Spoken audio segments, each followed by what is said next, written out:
Hi hello friends, ഞാൻ എൻ്റെ വീട്ടിലോട്ട് പോവാണ്. അപ്പോൾ രാവിലെ ബസ്സിനാണ് കയറിയത്. പാലക്കാട് നിന്ന് 3:30 കയറിയതാണ് ബസ്സിന്.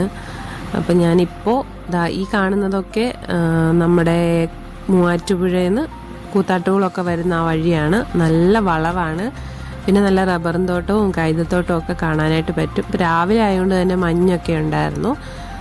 അപ്പോൾ ഈ ഒരു സൈഡ് വരുമ്പോഴാണ് എപ്പോഴും നമ്മളിങ്ങനെ വണ്ടി വളഞ്ഞ് പോകുന്നത്. മൂവാറ്റുപുഴ സൈഡ് വരുമ്പോഴാണ്. അപ്പോൾ ബസ്സിന് കുറേ കാലത്തിന് ശേഷമാണ് ബസ്സിലൊരു യാത്ര. കുറേ നേരം ഇരിക്കണം. പിന്നെ ഈ യാത്രയ്ക്കൊരു പ്രത്യേകത കൂടിയുണ്ട്. ഞാൻ ഇന്ന് കുഞ്ഞിനെ കൊണ്ടുവരുന്നില്ല, ഞാൻ ഒറ്റയ്ക്കാണ് പോകുന്നത്. അവൻ ജനിച്ച ശേഷം ഞാൻ ആദ്യമായിട്ടാണ് അവനെ ഒറ്റയ്ക്കാക്കിയിട്ട് ഒന്ന് മാറി നിൽക്കുന്നത്.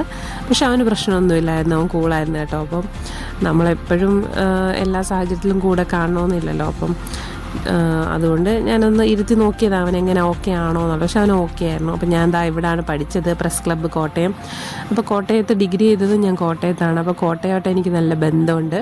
പിന്നെ PG ചെയ്തത് ചങ്ങനാശ്ശേരിയിലാണ്. അപ്പോൾ അപ്പോഴും കോട്ടയം ജില്ലയാണ്. അപ്പോൾ കോട്ടയം എനിക്കങ്ങനെ മറക്കാൻ പറ്റത്തില്ല. പിന്നെ ഞാനൊരു ബിസ്ക്കറ്റ് വാങ്ങിച്ചിട്ടുണ്ടായിരുന്നു, വീട്ടിൽ നിന്ന് കൊണ്ടുവന്നതാണ്. എന്തായാലും ബസ്സിരുന്ന് വിശക്കുമല്ലോ എന്ന് വിചാരിച്ചിട്ട്. അപ്പോൾ ഈ ബിസ്ക്കറ്റ് എനിക്ക് ഭയങ്കര ഇഷ്ടമാണ് കേട്ടോ. ഞാൻ തിരുവനന്തപുരത്താണ് സമയത്ത് ഞാൻ എപ്പോഴും വീട്ടിലോട്ട് പോകുമ്പം ഇതായിരുന്നു വാങ്ങിച്ചുകൊണ്ട് വരുന്നത്. പക്ഷേ ഇപ്പോൾ ഭയങ്കര വില കൂടി. 15 രൂപ അല്ല, നേരത്തെ 10 രൂപ ഉള്ളായിരുന്നു, ഇപ്പോൾ അതിന് 30 രൂപയാണ്. പക്ഷെ അതിനുള്ള വർത്തുണ്ടോ എന്ന് ചോദിച്ചാൽ ഒന്നുമില്ല കേട്ടോ. പിന്നെ ഈ സ്ഥലം എനിക്ക് ഭയങ്കര പ്രിയപ്പെട്ടാണ് കേട്ടോ. മന്ദിരംകവല എന്ന് പറയും. എൻ്റെ പ്രിയപ്പെട്ട കൂട്ടുകാരുടെ വീട് ഇവിടെയാണ്. അവിടെ വീട്ടിലോട്ട് പോകുന്ന വഴി ഞാൻ കാണിക്കാം കേട്ടോ. അപ്പം ഞാൻ മിക്കവാറും ഇതാണ് അവിടെ വീട്ടിലോട്ട് പോകുന്ന വഴി. മിക്കവാറും ഞാനിവിടെ വരുമ്പോൾ എപ്പോഴും നാട്ടിൽ വരുമ്പോഴൊക്കെ പോകും. എവിടെ ഇരുന്നാലും ഞാൻ ഓടി അവിടെ അടുത്ത് പോകുന്നതാണ് എപ്പോഴും. അപ്പം ഞാൻ ചങ്ങനാശ്ശേരി വരെ ഉള്ളായിരുന്നു ആ ബസ്. അവിടെ നിന്ന് വീണ്ടും അടുത്ത ബസ്സിന് കയറിയിട്ട് പുല്ലാട്ടിറങ്ങാമെന്ന് വിചാരിച്ചു. അങ്ങനെ ഞാൻ ഇതാണ് നമ്മുടെ ചങ്ങനാശ്ശേരി മന്നം മെമ്മോറിയൽ.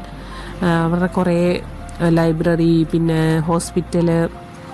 ഇത് വരുന്ന ഹോസ്പിറ്റലാണ് NSSൻ്റെ. പിന്നെ ഇപ്പുറത്തെ സൈഡ് വരുമ്പോൾ അവരുടെ കോളേജ്, ട്രെയിനിങ് കോളേജ്, സ്കൂള്, സ്ഥാപക മന്ദിരം, ഇതൊക്കെ വരുന്നുണ്ട് കേട്ടോ. പിന്നെ അവിടെ നമ്മൾ അങ്ങനെ തിരുവല്ലായി വന്നപ്പോൾ നമ്മുടെ KSRTC ബസ് സ്റ്റാൻഡായി. അപ്പോൾ എനിക്ക് നേരിട്ടുള്ള ബസ്സാണ് കിട്ടിയത്, അതുകൊണ്ട് ഞാനിവിടെ ഇറങ്ങുന്നില്ല. ഇതാണ് നമ്മുടെ KSRTC ബസ് സ്റ്റാൻഡ്. അപ്പോൾ പുല്ലാട്ട് വന്നപ്പോൾ അച്ചാച്ചൻ വിളിക്കാൻ വന്നിട്ടുണ്ടായിരുന്നു കേട്ടോ.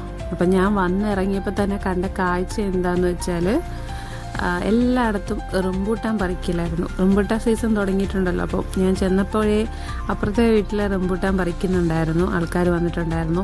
അപ്പോൾ കുറേ വർഷങ്ങൾക്ക് ശേഷം ഞങ്ങളുടെ വീട്ടിൽ ആദ്യമായിട്ട് റംബൂട്ടാൻ കായ്ച്ചിട്ടുണ്ട്. പക്ഷെ നല്ല പുളിയുണ്ട് കേട്ടോ. അതിനച്ചാച്ചൻ എനിക്ക് കുറച്ച് പറിച്ച് തന്നു. അപ്പോൾ റംബൂട്ടാൻ ഒക്കെ കഴിച്ചിട്ട് ഞാൻ നേരെ ഊണ് കഴിക്കാൻ പോയി. കാരണം എന്താ വെച്ചാൽ വന്നപാടെ നല്ല വിശപ്പായിരുന്നു. മീൻ വറുത്ത ഉണ്ടായിരുന്നു, മത്തി, പിന്നെ വെണ്ടയ്ക്ക മെഴുക്കുവരട്ടി, മാങ്ങാക്കറി, ചമ്മന്തി ഉണ്ടായിരുന്നു, ചമ്മന്തിപ്പൊടി ഉണ്ടായിരുന്നു. ഇത് നമ്മൾ പുളി ഉണക്കുന്ന ആണേ. നമ്മളിവിടെ പത്തനംതിട്ട കോട്ടയം ഭാഗത്തൊക്കെ നമ്മൾ മീൻ കുടംപുളിയാണല്ലോ ഉപയോഗിക്കുന്നത്. അപ്പോൾ അത് ഉണക്കാനുള്ള ഇതാണ്ട, ഇങ്ങനെ വല കെട്ടിയിട്ട് ഇങ്ങനെ നെറ്റ് പോലെ അടിച്ചിട്ട് ഇങ്ങനെ തൂക്കിയിടും അടുപ്പിൻ്റെ അവിടെ. എന്നിട്ട് ഇങ്ങനെ തീ കൊടുത്തോണ്ടിരിക്കും. ആ ചൂടിൽ ഇങ്ങനെ ഉണങ്ങി കറുത്ത്. പിന്നെ അത് എണ്ണയൊക്കെ പുരട്ടി ഇങ്ങനെ വയ്ക്കും. ഭരണിക്കകത്ത് കുറേ ഇരിപ്പുണ്ട് നേരത്തെയൊക്കെ വെച്ചത്. അപ്പോൾ കുറേയൊക്കെ തീർന്നത്, കാരണം എപ്പോഴും യൂസുള്ള ഇവിടെ എല്ലാ മീൻകറിക്കും നമ്മൾ മീൻകറിക്ക് ഇത് മാത്രമേ ഉപയോഗിക്കത്തുള്ളൂ. മറ്റേ പാലക്കാടൊക്കെ പക്ഷേ മറ്റേ സാധാരണ വാളംപുളി എന്നൊക്കെ പറഞ്ഞില്ല, അത് ഉപയോഗിക്കും. നമ്മൾ ഈ സൈഡിൽ കുടംപുളിയാണ് ഉപയോഗിക്കുന്നത് കേട്ടോ. ഇതൊക്കെ ഇനി ഉണങ്ങി വരണം, നല്ല ബ്ലാക്ക് ഷെയ്ഡി പറഞ്ഞത്. ഇതൊക്കെ ആണെങ്കിൽ കുറച്ചൊക്കെ ഉണങ്ങിയാണ്ടോ. ഫുൾ ടൈം ഇങ്ങനെ തീ കൊടുത്തോണ്ടേ ഇരിക്കും. ആ പുക അടിച്ചിട്ട് വേണം അതിങ്ങനെ. പിന്നെ ചിലർ ഈ മറ്റേ നമ്മുടെ ഈ റബ്ബറൊക്കെ ഇട്ടിട്ട് ചെയ്യും. പക്ഷെ അതൊക്കെ ശരിക്കും പറഞ്ഞാൽ ആരോഗ്യത്തിന് കൊള്ളത്തില്ല. റബ്ബറിൻ്റെ അത് കത്തിയിട്ട് ആ പുകയിട്ട് അത് കുറേ നേരം കത്തുമല്ലോ എന്നൊക്കെ വിചാരിച്ചിട്ട് അങ്ങനെയൊക്കെ ചെയ്യുന്നവരുണ്ട് കേട്ടോ. അങ്ങനെ ചെയ്യരുത്. നീ നനഞ്ഞ വാങ്ങിട്ടോ.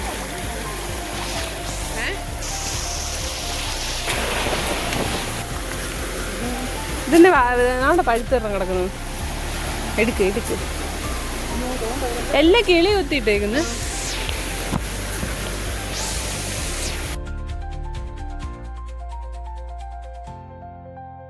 വന്ന പാടെ പറമ്പിക്കൂടൊക്കെ നടക്കുകയാണ് കേട്ടോ. അത് നമ്മുടെ കമ്പിളി നാരങ്ങയൊക്കെ ഒന്നും പഴുത്തിട്ടില്ല. പിന്നെ അത് പാഷൻ ഫ്രൂട്ടും ചിലതൊക്കെ പഴുത്തിട്ടുണ്ട്, പക്ഷെ ഒന്നും വലുതായിട്ടൊന്നും പഴുത്തിട്ടില്ല. അവിടെ ഇവിടെയൊക്കെ ഓരോന്നൊക്കെ പഴുത്തിട്ടുള്ളൂ. അപ്പം ഞാൻ അമ്മ പഴുത്ത് നോക്കിയതിൻ്റെ ഇടയിലുണ്ടോ എന്ന് നോക്കുവാണ് പറിക്കാനായിട്ട് പറ്റിയത്. അപ്പോൾ ഇത് ജ്യൂസൊക്കെ അടിച്ചു കുടിക്കാൻ അടിപൊളിയാണല്ലോ. അപ്പോൾ ഞങ്ങൾക്ക് ഒരു സ്ഥലം വരെ പോകണമായിരുന്നു. അപ്പോൾ ഞാനും അമ്മയും കൂടെ ഞങ്ങളുടെ വീടിനടുത്തുകൂടെ ബസ്സുണ്ടായിരുന്നു. അപ്പോൾ അതുവഴി ബസ്സിന് കയറിയിട്ട് ഞങ്ങൾ പോവാണ്, കോഴഞ്ചേരിക്ക് പോകണേ. അപ്പോൾ എല്ലാ വീട്ടിലും അങ്ങോട്ട് പോകുന്ന വഴിക്ക് ഇങ്ങനെ റംബൂട്ടാൻ്റെ വല ഇട്ടേക്കാണ്. റംബൂട്ടാൻ സീസൺ ആകുമ്പോൾ പിന്നെ അങ്ങോട്ട് പോകുമ്പോൾ ഇതാണ് കാഴ്ച. അപ്പോൾ ഇതാണ് നമ്മുടെ കോഴഞ്ചേരി എന്ന് പറഞ്ഞത്. കോഴഞ്ചേരിയിൽ പാലം, പുതിയ പാലം വരുന്നുണ്ട്. പാലം പണി തുടങ്ങിയിട്ട് കുറേ വർഷമായി, ഇതുവരെ ഒന്നും ആയിട്ടില്ല. ഞാൻ എപ്പോൾ വന്നാലും ഇങ്ങനെയൊക്കെ തന്നെ പാലം ഇരിക്കുന്നുള്ളൂ. പണി നടക്കുന്നുണ്ടെന്നാണ് തോന്നുന്നത്. ഈ സ്ഥലത്താണ് മാരാമൻ കൺവെൻഷൻ നടക്കുന്നത്, ആ പാലത്തിൻ്റെ അപ്പുറത്തായിട്ട്. അപ്പം ഞങ്ങൾ കോഴഞ്ചേരിയിലെത്തി. ഞാനും ചേച്ചിയൊക്കെ ഇവിടെയാണ്, ഹൈസ്കൂളൊക്കെ ഇവിടെ ആയിരുന്നു, കോഴഞ്ചേരിയിലായിരുന്നു. അപ്പോൾ കോഴഞ്ചേരിയായിട്ട് ഞങ്ങൾക്കൊരു ബന്ധമുണ്ട്. അപ്പോൾ ഇതാണ് കോഴഞ്ചേരി ബസ് സ്റ്റാൻഡ്. പിന്നെ ഞങ്ങൾക്കൊരു സ്ഥലത്ത് പോകണമെന്ന് പറഞ്ഞില്ല, അവിടെയൊക്കെ പോയിട്ട് വന്നപ്പോൾ ചേച്ചി വന്നിട്ടുണ്ടായിരുന്നു, മൂത്ത ചേച്ചി. അപ്പോൾ ചേച്ചിയും അമ്മയും ഞാനും എല്ലാം കൂടെ വെള്ളം കുടിക്കാൻ കയറി. അപ്പോൾ ഞങ്ങൾ ഷേക്ക് പറഞ്ഞു, അമ്മയ്ക്ക് ഷേക്ക് വേണ്ട, നാരങ്ങ വെള്ളം മതി എന്ന് പറഞ്ഞു. അപ്പോൾ ഞാൻ അമ്മ കളിയാക്കി, അമ്മ ഷേക്ക് വാങ്ങിച്ചു കുടിക്കും. അമ്മ പറഞ്ഞു തൊണ്ടയ്ക്ക് വേണ്ട എന്നൊക്കെ പറഞ്ഞ് തണുപ്പില്ലാത്ത നാരങ്ങ വെള്ളം വാങ്ങിച്ചു കുടിച്ചു. അപ്പം ഞങ്ങൾ ഷാർജയാണ് പറഞ്ഞത്, നല്ല അടിപൊളി ഷാർജയായിരുന്നു കേട്ടോ. എൻ്റെ മൂത്ത ചേച്ചിയാണ്. പിന്നെ ഞങ്ങൾ അവിടെ നിന്ന് നേരെ വീട്ടിൽ വന്നിട്ട് പിന്നെ ഇങ്ങനെ പറമ്പിൽ കൂടെ ഒക്കെ നടക്കണം. അപ്പം എൻ്റെ പിന്നിൽ കണ്ടോ നമ്മുടെ റംബൂട്ടാൻ ഇങ്ങനെ പൂത്തലഞ്ഞ് നിൽക്കുന്നത്, പൂത്തലഞ്ഞല്ല കായ്ച്ച് നിൽക്കുന്നത്. ഇത് അപ്പുറത്തെ വീട്ടിലാണ് കേട്ടോ. അപ്പോൾ ഇത് മഞ്ഞ കളറാണേ. ഇതിങ്ങനെ മാതളം, ഇതിങ്ങനെ അടർത്തിയെടുക്കാൻ പറ്റുന്ന ടൈപ്പാണ്. ഇതും അവിടെ തന്നെ ഉണ്ട് റെഡ് കളറ്, അതും അങ്ങനത്തെ തന്നെയാണ് കേട്ടോ. ഇതിൽ കളർ വ്യത്യാസം ഉണ്ടെങ്കിലും എന്താ പറയുക, നല്ല ടേസ്റ്റാണ്. അപ്പോൾ ഇത് നമ്മുടെ മൾബറി എല്ലാം ഉണങ്ങിപ്പോയിട്ടുണ്ട്. ഇനി അത് കുറച്ച് ഇതാവുമ്പോൾ ഇലയൊക്കെ വരും കേട്ടോ. നമ്മുടെ വീടിൻ്റെ ചുറ്റുപാടുമാണിത്. അപ്പം ഞാൻ വെറുതെ ഒരു വീഡിയോ ഒക്കെ എടുത്തു കേട്ടോ. നിങ്ങളെൻ്റെ നേരത്തെ വീഡിയോയിലൊക്കെ കണ്ടിട്ടുണ്ടായിരിക്കും, എന്തായാലും വെറുതെ എടുത്താട്ടോ.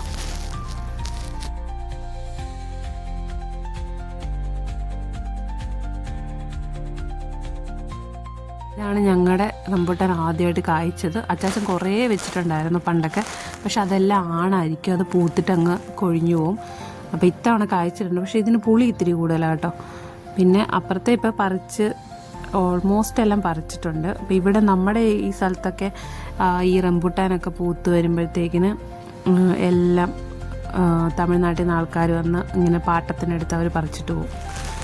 പാലക്കാടൊക്കെ ഇതിന് 300 സംതിങ് രൂപയാണ് വില. അതൊക്കെ ഒരുപാട് പേര് വാങ്ങിക്കുന്നുമുണ്ട്. അപ്പോൾ പേരക്കയൊക്കെ പഴുത്ത് ഇരിപ്പുണ്ട് ഒരുപാട്. അപ്പോൾ അത് തിന്നാനായിട്ട് തത്തയൊക്കെ ഇരിപ്പുണ്ട് അതിൻ്റെ മുകളിൽ കണ്ടോ. സൂം ചെയ്ത് കാണാൻ പറ്റുമോ അറിയത്തില്ല. തത്തയുണ്ട്, തത്തയെപ്പോലെ ഇരിക്കുന്ന ഒരു പച്ചക്കിളിയുണ്ട്. അത് തത്തയല്ല, വേറെ കിളിയാണ്. പിന്നെ അത് കഴിക്കാനായിട്ട് വൈകുന്നേരം ആയപ്പോൾ തത്ത തന്നെ കുറേ എണ്ണം വരും കേട്ടോ. അതായിരിക്കുന്നുണ്ടോ. ഇതിൽ കുറേ കരിയിലക്കിളി ഇരിപ്പുണ്ട്, അതായത് മുരിങ്ങയിൽ കുറേ കരിയിലക്കിളി ഇരിപ്പുണ്ട്. അതാ നമ്മുടെ പാഷൻ ഫ്രൂട്ടെല്ലാം, പച്ച പാഷൻ ഫ്രൂട്ട്. അപ്പം ഞങ്ങൾ വൈകുന്നേരം പറമ്പിലോട്ടൊക്കെ ഇറങ്ങിയപ്പോൾ എടുത്ത വീഡിയോ ആണ് കേട്ടോ ഇത്.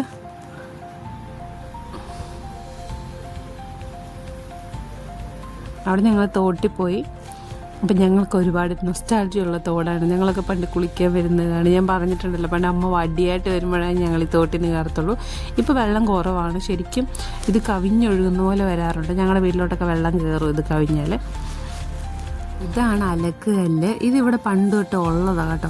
കണ്ടിട്ട് ഇങ്ങനെ സോപ്പ് ഒഴുകി പോകാൻ വേണ്ടിയിട്ട്. അപ്പോൾ ഇത് എവിടെ നിന്ന് വന്നെന്നൊന്നും ഞങ്ങൾക്ക് അറിയത്തില്ല. ഞങ്ങളുടെ ചെറുപ്പം തൊട്ട് ഈ കല്ലുണ്ട് കേട്ടോ. ഇവിടെയുണ്ട്, മുകളിലത്തെ ആ ഭാഗത്തൊക്കെ ഈ കല്ലുണ്ട്. അപ്പോൾ ഇത് വന്നിട്ട് പൊന്നാരി വീരൻ എന്നൊക്കെ പറയും. ഞങ്ങളവിടെ തോരനൊക്കെ വെക്കുന്നതാണ്. ഇതിൻ്റെ ഇല തോരൻ വെക്കും. പിന്നെ ഞങ്ങളിങ്ങനെ സ്കൂളിൻ്റെ അവിടോട്ട് പോയപ്പോൾ അതാ ബദാം ഉണ്ടായിരുന്നു. ബദാമൊക്കെ വെട്ടിയിട്ടേക്ക് കുറച്ചൊക്കെ.